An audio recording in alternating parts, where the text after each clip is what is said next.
Hola, ¿cómo están? Sean bienvenidos. Bueno, seguimos respondiendo muchas de sus inquietudes, de las preguntas en esta saga de videos que estoy haciendo. Y en este caso me dejan una pregunta por acá. Hola Salim, yo propongo dos temas. Uno es el relato de Zafira y Ananías en Hechos capítulo 5 del 1 al 10. Causa controversia a quienes van despertando porque creen que el Padre Eterno los mata por quedarse con una parte del diezmo. Y quizás tu explicación pueda ayudar a diferenciar. Y el segundo tema es el de Tot, el Atlante, porque se le atribuye la construcción de las pirámides cuando sabemos que están alineadas con el cinturón de Orión, de donde viene la rebelión, y cómo se relaciona mucho con los egipcios y sus tradiciones, como lo dice en el libro de los muertos, siendo él un mensajero de la luz. Ya sé que hicieron un programa como Hermes, pero este es como Tot en Egipto. Gracias por estar atento a nuestras sugerencias.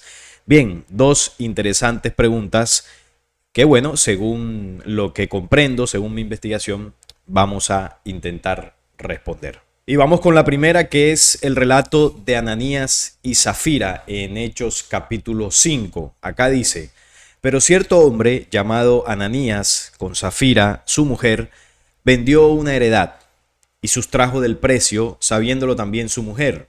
Y trayendo solo una parte, la puso a los pies de los apóstoles. Y dijo Pedro: Ananías, ¿por qué llenó Satanás tu corazón para que mintieses al Espíritu Santo y sustrajeses del precio de la heredad? Reteniéndola no se te quedaba a ti, y vendida no estaba en tu poder. ¿Por qué pusiste esto en tu corazón? No has mentido a los hombres, sino a Dios. Al oír a Ananías estas palabras, cayó y expiró, y vino un gran temor sobre todos los que lo oyeron. Y levantándose los jóvenes, lo envolvieron y sacándolo, lo sepultaron. Pasado un lapso, como de 3 horas, sucedió que entró su mujer, no sabiendo lo que había acontecido. Entonces Pedro le dijo: dime, ¿vendisteis en tanto la heredad? Y ella dijo: sí, en tanto. Y Pedro le dijo: ¿por qué convinisteis en tentar al Espíritu del Señor? He aquí a la puerta los pies de los que han sepultado a tu marido, y te sacarán a ti. Al instante ella cayó a los pies de él y expiró. Y cuando entraron los jóvenes, la hallaron muerta y la sacaron y la sepultaron junto a su marido. Y vino gran temor sobre toda la iglesia y sobre todos los que oyeron estas cosas. Esta cita, como nos colocaban en la pregunta, confunde a mucha gente porque dicen: pero si los apóstoles son mensajeros o fueron mensajeros del Cristo, de la luz, hombres amorosos que replicaban las acciones y el mensaje de Jesús, ¿cómo es posible esto? ¿Cómo es posible que unas personas que intentaban ayudarlos vendiendo una heredad que tenían del precio, sustrajeron una pequeña parte para ellos y el resto lo donaron? ¿Qué de malo tiene esto? ¿Por qué les echó esta maldición y fallecieron? Esto se parece al comportamiento de Jehová en el Antiguo Testamento cuando castigaba a aquellos que no le obedecían o que intentaban violentar sus mandatos. Aquí parecería que el Dios que predicó Jesús y luego los apóstoles estuviese pendiente de los diezmos, y si alguien no se lo da completo, pues no es agraciado ante sus ojos. ¿Qué sucedió aquí? Bueno, esto tiene una explicación. Aquí el contexto es que los apóstoles, luego de que Jesús se va, pues ellos siguieron con la labor de difundir el mensaje, y ellos pues tenían varias comunidades, varios grupos de personas que los ayudaban a difundir ese mensaje. Les ayudaban dándoles comida, dándoles hospedaje en los lugares donde iban, y en algunos casos dinero. Se hacían recolectas para apoyarlos para que ellos pudieran hacer sus viajes y seguir expandiendo el mensaje del Cristo. Entonces, en muchos casos la gente donaba, y esta pareja, Ananías y Zafira, se habían comprometido en vender una heredad y donar el monto completo a la causa de los apóstoles. Al parecer, ese sería el acuerdo. Ellos violentan el acuerdo quedándose con una parte, y bueno, ya es lo que la historia relata. ¿Y qué es lo que ocurre aquí? Estas personas, siendo de bien, fueron abusadas por los apóstoles injustamente. Aquí tuvieron un mal comportamiento los apóstoles, en este caso encabezados por Pedro. Bien, y para entender esto es muy sencillo. Esto obviamente tiene una enseñanza de lo que es la honestidad, el cumplimiento de la palabra. Bueno, aquí se pueden sacar muchas enseñanzas. Sin embargo, aquí lo que ocurre es mucho más sencillo de comprender, obviamente desde mi punto de vista. Recordemos el contexto de Jesús, el contexto de los apóstoles. ¿Ellos dónde estaban? ¿En medio de qué personas se movían y en medio de qué personas entregaban un mensaje que ya sabemos que era perseguido? Era un mensaje que era mal visto porque ellos estaban en medio del pueblo hebreo. Jesús nace allí, elige a los apóstoles de en medio de este pueblo y comienzan una labor. Y bueno, aquí debemos recordar lo que yo he compartido en varios programas. Jesús nace allí porque era estratégico nacer en el mismo nido de la serpiente. ¿Y qué es el nido de la serpiente? Pues este es el pueblo elegido por un falso Dios, por aquellos entes extraterrenos del pasado que establecieron su programa de control y entre muchas otras cosas pues eligieron pueblos. En este caso eligieron un pueblo para que gobernara el mundo, el pueblo que llevaría a cabo las órdenes y el cumplimiento de los proyectos de estos entes oscuros de la rebelión para al final del tiempo coronar un rey y controlar el mundo. El pueblo que tiene la misión de hacer eso es su pueblo elegido y en medio de ese pueblo nace Jesús, en el nido de la serpiente, el mismo pueblo elegido por Lucifer, Satanás, desde el pasado. Y en medio de ese pueblo hay seres humanos, pero también hay entes. Porque en ese pueblo se mezcló la raza modificada genéticamente y directamente por los dioses del pasado. Recordemos que ellos dejan una descendencia genética aquí, unos seres que en cuerpo físico son iguales a los seres humanos, pero que en ellos no habitan espíritu, no tienen alma, simplemente son entes. Y este linaje de los antiguos dioses principalmente se agrupa en esa raza pura, en esa raza elegida. También está en algunas monarquías del mundo, en algunos líderes mundiales, es decir, esta raza de elegidos están esparcidos, pero se concentra principalmente en ese pueblo elegido que lleva a cabo esa misión de controlar el mundo. Entonces, en ese lugar Jesús se podía topar con seres humanos y con entidades. Jesús sabía diferenciarlos muy bien. De hecho, cuando él elige a los apóstoles, él elige seres humanos. Él puede leer el corazón de esas personas y los identifica. De hecho, los que se identificaron con el mensaje de Jesús, tanto del pueblo como incluso dentro del rabinato, algunos rabinos se identificaron con el mensaje de Jesús. Toda esa gente que siguió a Jesús eran seres humanos, tenían la esencia humana, tenían espíritu humano. Por eso entendieron el mensaje de él y comenzaron a vivirlo. En medio de los apóstoles se infiltró uno que no era un ser humano y en este caso hablamos de Judas Iscariote, el que lo traiciona. Jesús sabía que no era un ser humano, pero él dejó que se infiltrara para dejar una enseñanza hacia futuro, que bueno, no es el tema de la pregunta que nos hicieron, porque eso podríamos hablarlo en otro programa, por qué Jesús permitió que Judas entrara ahí a pesar de que él sabía que era un demonio. Entonces allí en medio de ese pueblo se podían encontrar estas dos opciones, tanto seres humanos como demonios, entes en cuerpos semejantes a nosotros. Jesús le enseñó a los apóstoles cómo identificar eso. Él los entrenó y les dijo, ustedes se van a mover en medio de serpientes y en medio de esas serpientes ustedes deben tocar el corazón de los verdaderos seres humanos. Obviamente cuando ellos empiezan a hacer las comunidades, a entregar el mensaje, sabían ya esto y debían cuidarse mucho, por eso se escondían y eran perseguidos, pero debían cuidarse mucho de aquellos que intentaban infiltrarse en medio de las comunidades. Ananías y Zafira eran dos de estos personajes que parecían seres humanos, pero no lo eran. Ellos entraron a los grupos y comunidades que guiaban los apóstoles para dañar, para hurtar, para manipular. Y una de las cosas que hicieron en este caso, en el relato, fue prometerles una cosa, de que les iban a entregar una donación, pero se tomaron una parte y no cumplieron su palabra. Y esta fue una prueba que los apóstoles le pusieron para identificar de qué tipología era. Recuerden que los que son astutos, los que son usureros en el tema económico, son los de la raza de la serpiente, los del linaje de la serpiente, los que utilizan la usura, el engaño y la estafa para ganar poder, y así lo han hecho históricamente. Así los apóstoles se dieron cuenta que esta gente no era de corazón puro, no eran de aquellos que realmente seguían el mensaje del Cristo, sino que más bien lo que querían hacer era dificultar la labor de los apóstoles, engañarlos y quizás ponerlos en peligro, porque tener uno de estos infiltrados ahí pues no era lo más aconsejable. Entonces cuando estas personas fallecen, no es que ellos los hayan asesinado porque no les dejaron todo el dinero, simplemente sabían que eran entidades, y cuando las entidades se acercan demasiado a la luz, son quemadas y destruidas. Y los apóstoles, al ser entrenados por Jesús, sabían cómo echar fuera demonios, sabían cómo mantener a raya a las entidades. Y como estos dos eran entidades, cuando los apóstoles se emberracaron y dijeron, ya los tenemos identificados, entonces no pudieron soportar el mensaje y el espíritu de los apóstoles, que eran hombres que ya habían hecho un trabajo y por supuesto podían alejar ese tipo de entidades. Tomaron estas entidades y las quitaron de en medio de la congregación. Y por eso fue que los cuerpos se desvanecieron y bueno, terminaron siendo enterrados el uno al lado del otro. Pero recordemos que Ananías y Zafira no eran seres humanos. Así que aquí no hubo una violación de la ley.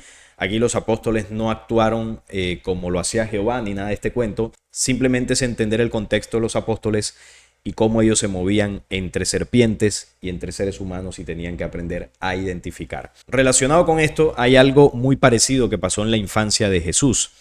De hecho, vamos a verlo por acá en el Evangelio de la Infancia de Tomás. Esto es un libro apócrifo y hay un pasaje que también algunas veces me han preguntado sobre una acción de Jesús que es muy parecida a lo que hicieron los apóstoles. Vamos a verla por acá. Dice, Jesús tenía 5 años cuando una gran lluvia cayó sobre la tierra y el Señor Jesús andaba bajo la lluvia. Aquí Jesús era pequeño, era niño, muy pequeñito. Y era espantosa, mas él la reunió en una cisterna y le ordenó ser clara, y ella lo fue.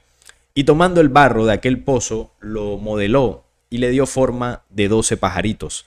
Y Jesús hacía estas cosas un día de sábado, en medio de los hijos de los judíos. Miren que aquí el texto comienza a ser, digamos que la separación entre Jesús y aquellos que son los hijos de esta raza. Jesús nace en medio de este pueblo. Y los hijos de los judíos fueron a José, padre de Jesús, y le dijeron, he aquí que tu hijo jugaba con nosotros y ha tomado barro y ha moldeado 12 pájaros y ha violado el sábado. Recuerden que para ellos el sábado es santo, el sabbat, y no pueden trabajar ni hacer ningún tipo de labor. Y José vino al niño Jesús y le dijo, ¿por qué has hecho lo que no está permitido hacer en día sábado? Mas Jesús, abriendo las manos, dijo a los pájaros, levantaos y volad, porque nadie ha de daros muerte. Y poniéndose a volar, alababan con sus gritos a Dios Todopoderoso. Y al ver esto, los judíos maravillándose y empezaron a divulgar los milagros de Jesús. Según lo que relata este texto, Jesús siendo niño, pues era bastante travieso, ¿no? Y en varias ocasiones José, que era el tutor de Jesús, porque no era el padre real, le llamaba la atención. ¿Y por qué? Porque ellos debían ser discretos. Jesús siendo un hombre de las estrellas, María, José y todos los que rodeaban a Jesús, no eran realmente de ese pueblo. Entonces tenían que actuar como si lo fueran. Tenían que respetar el sábado, debían ir al templo, rezar la Torá, bueno, todo lo que hacía una persona común y corriente de ese pueblo, ellos debían hacerlo. Pero Jesús siendo un niño era travieso y bueno, en muchas ocasiones no obedecía y hacía lo que quería. Y miren lo que pasó aquí. Y un fariseo que estaba con el niño tomó un ramo de oliva y destruyó la fuente que había hecho Jesús, la fuente que había hecho con la lluvia, de la cual había tomado barro y había hecho los pajaritos. Había creado unos pájaros a partir del agua y del barro. Y cuando Jesús lo vio al fariseo que destruyó con lo que él estaba jugando, Jesús se emberracó, se enojó y dijo, sodomita, impío e ignorante, ¿qué te habían hecho estas fuentes que son obra mía? Quedarás como un árbol seco, sin raíces, sin hojas ni frutos. Y el fariseo se secó y cayó a tierra y murió. Y sus padres llevaron su cuerpo y se enojaron con José. Y le decían, he aquí la obra de tu hijo, enséñale a orar y no a maldecir. Cualquier persona que lea esto va a decir, Jesús era un abusivo, era un criminal. Porque tomó a una persona que simplemente pues le dañó el juguete que tenía ahí y lo desencarnó. Le echó un conjuro, qué sé yo, y el tipo quedó seco y murió. Pero ¿qué pasa? Volvemos a lo mismo. Jesús estaba en medio de serpientes. Jesús sabía que el que le había hecho eso no era un ser humano. Y con toda la autoridad plena que tenía Jesús, le dijo, ahora vas a fallecer. Porque me viniste aquí a molestar, yo no te había hecho nada y vas a dejar de existir. Y cogió al ente que estaba metido en ese cuerpo y lo pulverizó con el poder de su luz. Cayó el cuerpo y listo. Y desde ahí en adelante, bueno, Jesús se metió en varios problemas porque cosas parecidas relata este libro que él siguió haciendo pero no es que Jesús fuera vengativo o que actuaba como Jehová. No, era un niño, le sacaron la piedra y Jesús, teniendo todo el poder del Cristo y de la luz, viendo que un ente de estos le falta el respeto, simplemente le dijo, quítate de aquí, y lo pulverizó. Estos entes no se pueden acercar a la luz porque con el simple hecho de acercarse ya quedan destruidos. Entonces en varias ocasiones José tenía que llamarle la atención porque Jesús tenía 5 años, era travieso como cualquier niño y en muchas ocasiones pues terminaba haciendo estas cosas. Esto es lo mismo que sucedió con Ananías y Zafira.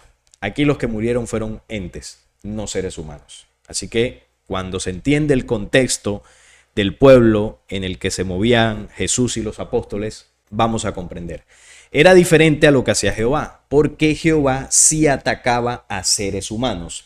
Es decir, Jehová, el Dios que eligió un pueblo de entes, atacaba a seres humanos originales, les quitaba la vida. Y ahí sí hay violación de la ley. Los entes dirigidos por un falso Dios destruyendo a seres humanos. Eso es lo que ocurría en el Antiguo Testamento. Los pasajes que vemos del Nuevo Testamento, como el de Ananías y Zafira, o la justicia que habla el Apocalipsis que llegará al final del tiempo, son eventos que son dirigidos desde las leyes universales de la luz en contra de las fuerzas oscuras, no en contra de los seres humanos. Ahí está la diferencia. Entonces, cuando estudiamos eso, aprendemos el contexto a detalle, ya vamos a diferenciar lo que ocurría en el Antiguo Testamento como una supuesta justicia de Dios y lo que ocurre en el Nuevo Testamento cuando realmente se aplica la justicia verdadera sobre estas razas oscuras. Entonces, esto es lo que yo puedo aportar de este tema en cuanto al pasaje de Ananías y Zafira. Ahora vamos con lo otro, con lo de Tot y la pirámide. Por acá nos dice en el prefacio de las tablas Esmeralda, que es el documento que recoge las enseñanzas de Tot. La historia de las tablas traducidas en las siguientes páginas es extraña y más allá de la creencia de los científicos modernos, su antigüedad es estupenda. Datando de unos 36.000 años antes de Cristo, el escritor es Tot, un rey sacerdote atlante, quien fundó una colonia en el antiguo Egipto después del hundimiento de la madre patria, es decir, la Atlántida. Tot fue un mensajero de las estrellas, un mensajero de la luz que anduvo en la Atlántida. ¿Y por qué estuvo en la Atlántida? Porque era necesario en ese continente entregar el mensaje. Porque era un continente gobernado precisamente por estas razas oscuras que luego eligieron pueblos como el pueblo hebreo. Y el mensaje era necesario darlo para rescatar las pocas semillas de la luz que aún quedaban en la Atlántida. Luego de la destrucción de la Atlántida, él se va a Egipto. Como dice acá, él fundó una colonia en el antiguo Egipto después del hundimiento de la Atlántida. Él fue el constructor de la Gran Pirámide de Giza, erróneamente atribuida a Keops. En ella, él incorporó su conocimiento de su antigua sabiduría y también seguramente resguardó registros e instrumentos de la antigua Atlántida. Por unos 16.000 años, él gobernó la antigua raza de Egipto, desde el 52.000 a.C. aproximadamente al 36.000 a.C. En ese tiempo, la antigua raza bárbara, de entre la cual él y sus seguidores se habían establecido, había sido elevada a un alto grado de civilización. Tot era un inmortal, es decir, él había conquistado la muerte pasando solamente cuando quisiera e incluso entonces no era a través de la muerte. Su vasta sabiduría lo hizo gobernar sobre las varias colonias atlantes, incluyendo las del sur y centro de América. Cuando llegó el tiempo de que dejara Egipto, creó la Gran Pirámide en la entrada de los grandes salones de Amenti, colocó en ella sus registros y señaló guardias para sus secretos de entre los más elevados de su gente. Esto es una parte del prefacio que, bueno, nos deja claro que él estuvo en la Atlántida, luego fue a Egipto y ahí construyó la Gran Pirámide. Entonces, ¿dónde está la confusión? Y entendible, pues, la pregunta que me hacen. Bueno, primero porque la Atlántida era un continente gobernado por la oscuridad.